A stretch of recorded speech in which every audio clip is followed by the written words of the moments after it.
Mathieu Ruquet est auto-entrepreneur, infographiste ou plutôt designer graphiste. Si aujourd'hui il manipule des logiciels comme InDesign, Photoshop ou Illustrator, cela n'a pas été toujours le cas. Au départ, j'étais dans la vente. J'y suis resté 8 ans. Au bout de 8 ans, je me suis rendu compte en gravissant les échelons que ça me plaisait plus tant que ça. Parce qu'avec le management, j'étais arrivé manager. Le contact humain avait disparu et j'avais besoin d'avoir des contacts avec le client, justement. J'ai fait une reconversion. À l'époque, j'étais aussi guitariste et je dessinais beaucoup.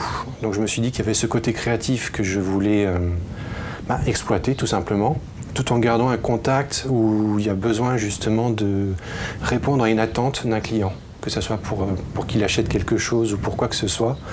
Le créatif plus répondre à un besoin d'un client, infographie, ça s'est relativement imposé vite. Suite à ce constat, Mathieu laisse tout tomber pour suivre une formation de designer graphiste par correspondance. Il obtient alors, au bout de 3 ans, l'équivalent d'un BTS. Il se lance dans le monde de la communication visuelle en réalisant les affiches et les flyers pour un festival de musique. Il décide alors de devenir auto-entrepreneur.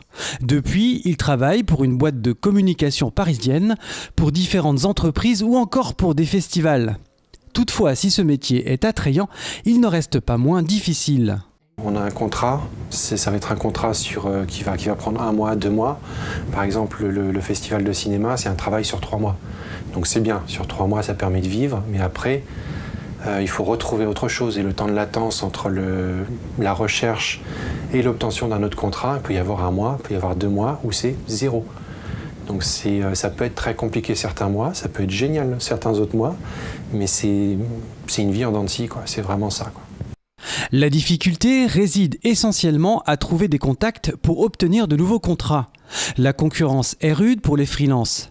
D'après Pôle emploi, le marché du travail s'essouffle dans ce domaine. Le développement de la PAO et la réduction des budgets poussent les entreprises à réaliser leurs travaux en interne.